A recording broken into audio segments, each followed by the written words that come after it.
It's really far away. Hi. Trying to get closer. Okay, so usually Deke and I do story time, talking about relationships and marriage on Thursday nights.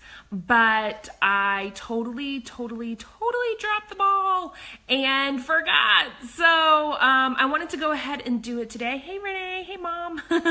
I wanted to do it today before I forgot and before the week got on with itself and we all forgot. So I wanted to go ahead and talk. So last year, hold on. Last year, what am I talking about? I'm so confused about what's going on in this live video. Sorry, I'm getting distracted. Last week, we talked about the 4 behaviors in marriage that can lead to divorce. And so I wanted to go ahead and dive into 2 of those at a time and just kind of break them down because there was 4 of them total. So I feel like if we do 2 this week and 2 next week, we can spend a little bit more time talking about them, what they look like, and what you can do to resolve those issues. Now, I don't know how many of you have heard of the Gottman Institute. I posted a link in my previous post about it, but I'll also put it in the comments later. And they are the ones who did all this research on behaviors in relationships and how to build strong relationships, et cetera, et cetera. Lots of therapists use this information, marriage counselors. And so they actually categorize these 4 behaviors as the 4 horsemen of marriage. So if you're familiar with the 4 horsemen of the apocalypse from the Bible, it's basically the people who come to end it all. So these 4 horsemen of marriage can come and end your marriage.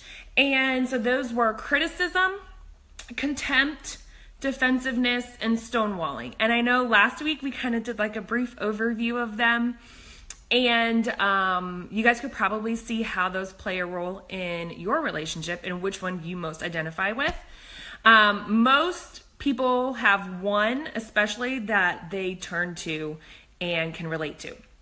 So today I wanted to talk about criticism and defensiveness. I feel like those are 2 sides of the same coin and can definitely play off each other.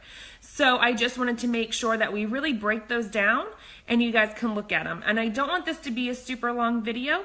So I'm just going to go over some of the main points that I found when I looked into this a little bit deeper.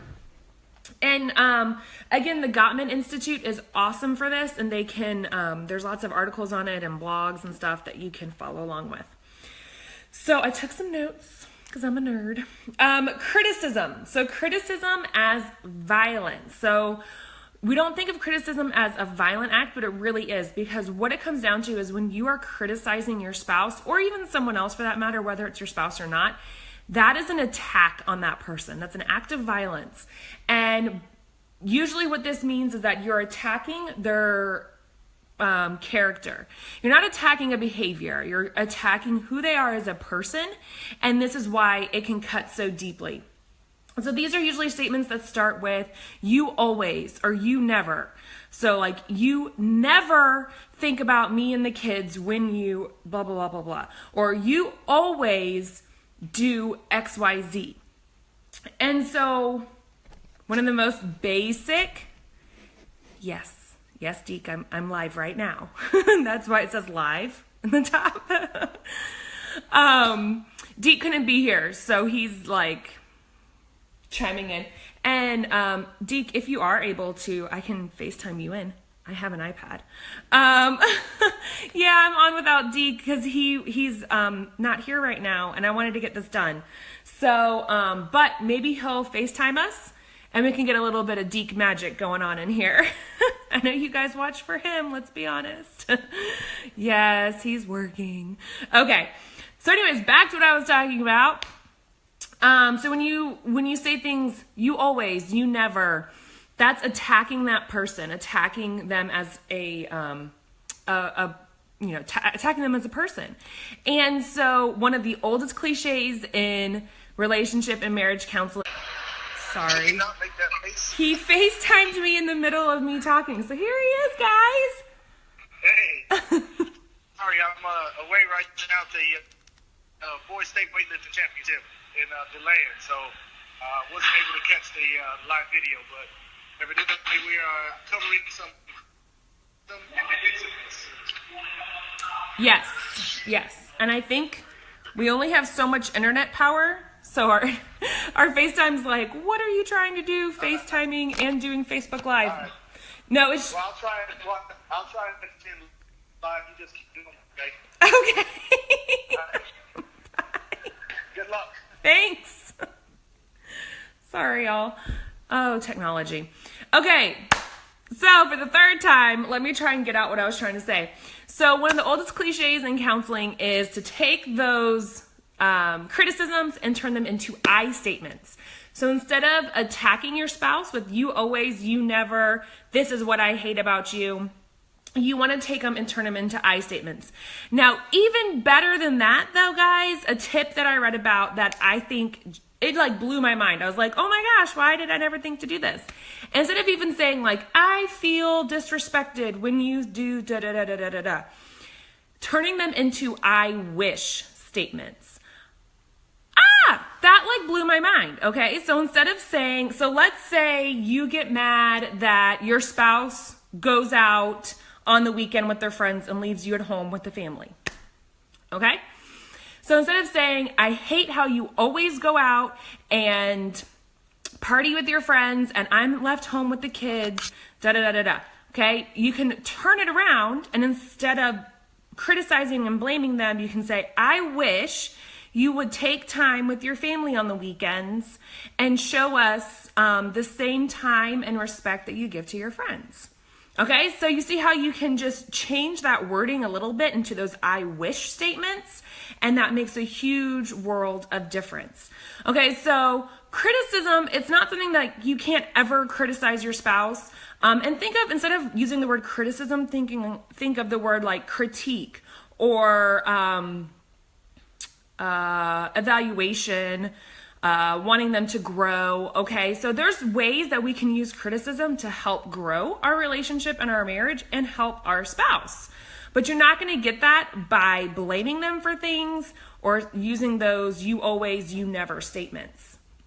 Okay, so when you turn it around and use the I wish, that is how you can you can complain to your spouse about something without blaming them. So you can let them know that you don't appreciate the behavior, but you're not putting sole blame on them. You're saying how you would like for things to be. Oh, hey Corinne, hey Preston and Abigail and Tiffany, nice to see you guys. So the other thing that you can think of when you're doing this is, does the behavior help you get what you want? So when you attack your spouse, when you criticize them, does that help you get the results you're looking for? Do they change their behavior? 9.9 times out of 10, the answer is no, right? So by turning it into those I wish statements, turning it into a conversation instead of a blame game, you might actually end up with the result that you're looking for. Okay, so that's criticism. And then, hey Candace, I wanted to talk about defensiveness because I feel like those are hand in hand. So defensiveness is similar to criticism, but what defensiveness is it is any attempt to defend yourself from a perceived attack. So it could be that it really wasn't an attack, but that you just perceived that it was an attack, so you responded in a inappropriate way. And so the three main ways that people show defensiveness are going to be righteous indignation, which, to be honest, y'all, I had to Google that because I was like, what the hell is righteous indignation? That's like a $10 word, and I don't talk that high. But basically that's just feeling like you're justified to be angry because of someone else's actions. So, well, they attacked me, so I can be pissy and I can attack back. No, you can't, okay? Because it was a perceived attack. It wasn't an actual attack. Sorry, Deek. I don't think I cussed. I don't know, maybe I did. The other one is a counterattack. So that's taking that righteous indignation and taking it a step up, and now you're attacking back. So this doesn't ever lead anywhere good, right? So this usually leads to one of those attack, someone's crying, someone's storming out, now you guys aren't talking, okay? So you can see how those kind of escalate, the defensiveness escalates. And remember, this is on a perceived attack. So this might not be anything that was even really an attack to begin with, but you just felt like it was. Hey, Julie. So the third way people show defensiveness would be through whining. So I thought this was a funny way of putting it, but a lot of times what you see from this is like the martyr behavior or taking on the blame to like the nth degree. So when your spouse,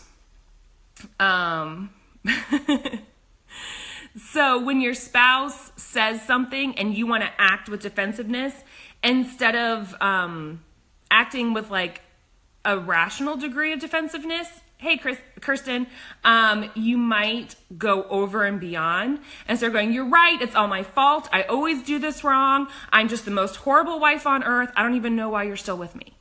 Okay, well, you kind of blew that out of the water, okay? Maybe they just said, hey, could you do the dishes tonight? Which may or may not be a conversation we have in my house often. So you can see how those different levels can all lead to that feeling of defensiveness, and then that defensiveness can lead to the other person responding, and it just kind of spirals out of control. So like Deke said in the comments, you have to think about what you're going to say. Is it worth the reaction you're going to get? So again, goes back to, does the behavior help you get what you want? And most likely the answer is no. So if you feel attacked, instead of attacking back or having that righteous indignation of, well, I'm just going to be pissed off, or whining and taking all the blame, instead maybe just take a second to like calm yourself and think, were they really attacking me, or did I just take it as an attack? And how can I respond? So maybe, Deke gets mad at me about leaving I'll give you guys a real life example here. Leaving my dirty clothes in the bathroom. The hamper is like 10 feet away, okay? But I swear I'm the husband and he's the wife with how weird our relationship is. But I leave my dirty clothes in the bathroom when I go to take a shower, and it drives him crazy. I know it drives him crazy. I do my best to remember to pick it up. I forget, to be honest. And so if he said, hey, Shannon, you need to pick your clothes up, instead of me coming back with being pissed off at him or saying, yeah, well, you could do a dish every now and then, or, taking it off into this weird, not where he was going response, or even saying, I know you hate when I do that, I'm just the worst, and going into martyr mode, what I could just respond with is, okay, I will, I'm sorry. Boom, simple, done. You don't have to take a perceived attack and take that to heart and respond with attacking or whining. Okay, so basically the answer to defensiveness is responsibility, right? Take responsibility for your actions, take responsibility for how you're going to react, and move on. So it really takes being a bigger person and just realizing that you have responsibility in this situation on how you act and how you respond. So respond with patience, respond with grace, and yes, respond with strength, because it might take every ounce of your strength not to just bite back, okay? Yeah, Julie, I've thought about putting the hamper in the bathroom. And I've actually even moved my hamper. It was on like the other side of the bed, further from the bathroom, and I moved it to the side of the bed closer to the bathroom, which has helped a little bit. But I think the closer we can get it to the shower, the better. Okay, and then also on defensiveness, try to recognize the difference between a perceived attack and an actual attack. So if it's an actual attack, then we need to sit down and have that conversation. If it's a perceived attack, you need to get over it and stop, doing all of that. Okay, so basically these are just 2 of the 4 horsemen for divorce in marriages. So we talked about criticism and we talked about defensiveness. You can see how they kind of go hand in hand. Remember, for criticism, you want to use those I wish statements. I wish you would, or I wish our relationship could XYZ. For defensiveness, it's about taking responsibility and making sure that you are reacting and acting in the appropriate manner, considering whether it was an actual attack or a perceived attack. And then, the big thing is to be aware of each other's triggers and not to go for those triggers. If you know what your spouse's trigger is, which most of us do, don't try to trigger them, okay? That's not a good idea. And so that will lead us into next week. We will be going over defensiveness and stonewalling. And Deke will be back next week. I know you guys are excited about that. So start to think about if either one of these 2 apply to you, maybe ways you can start changing your behavior or talking to your spouse about it and the support that you need. Like I said, next week we'll talk about defensiveness and stonewalling, and I hope to see you guys there. It will be on Thursday night. I promise. No excuses, okay? So have a great Friday, and feel free to share any of these videos with friends, family, anyone who you think would enjoy them. Thanks, guys. Bye. You're hilarious, Deke.